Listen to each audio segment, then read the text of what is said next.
నాకు ఆ ప్రతిపక్ష హోదా ఇచ్చి తీరాలి. ఇవ్వాలని మిమ్మల్ని అడుగుతున్నా.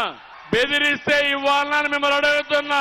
ప్రజాస్వామ్యంలో జరిగే ఏంటని మిమ్మల్ని అడుగుతున్నా. బయట వస్తే విధ్వంసం, ఎక్కడికి పోయినా నేరాలు ఘోరాలు. ఇంక తిట్టడం, వీళ్ళ తిట్లు పడాలి, మళ్ళా నేను అభివృద్ధి చేయాలి. అందుకే నేను ఒకటే ఆలోచించాను, ఎవరు తిట్టినా నేను లెక్క పెట్టుకోను. నేను బతికేది మీకోసరం, నేను పనిచేసేది ఈ రాష్ట్రం కోసరం. అనునిత్యం రోజుకి 16-18 గంటల పనిచేస్తున్నానంటే నా రాష్ట్రం బాగుండాలి, నా ప్రజల జీవన ప్రమాణాలు బాగుండాలి.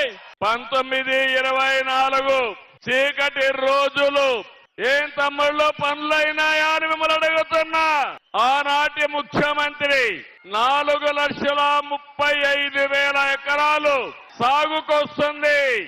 గిద్దలూరు, మార్కాపూరు, అదే మరిగా ఎర్రగొండపాలెం, కనిగిరి, ఈ 4 నియోజకవర్గాలు కాకుండా పక్క నుండి ఉదయగిరి, కడపలో ఉండే బద్వేలు కూడా నీళ్లు పోయే పరిస్థితి వస్తుంది.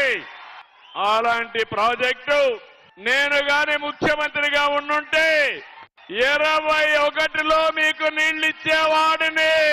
మార్కాపూర్ జిల్లాలో ల్యాండ్ రికార్డ్ సమస్య ఉంది. దుర్మార్గులు మీ భూములు 22A కింద పెట్టి గవర్నమెంట్ భూములుగా పెట్టి మిమ్మల్ని ఇబ్బంది పెట్టారు. అందుకే నేను వస్తానే ల్యాండ్ టైటిలింగ్ యాక్ట్ రద్దు చేసి మీకు ఒక హామీ ఇచ్చాను. ఎక్కడ కూడా వివాదాలు లేకుండా, ఒక్క రూపాయి అవినీతి లేకుండా మీ భూమి మీకు ఇప్పించే బాధ్యత.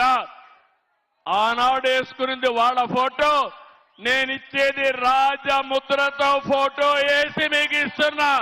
ఆ రోజు సర్వే రాళ్ల పైన కూడా వాళ్ళ ఫోటో వేసుకున్నారా లేదా? నేను నా ఫోటో వేసుకోను.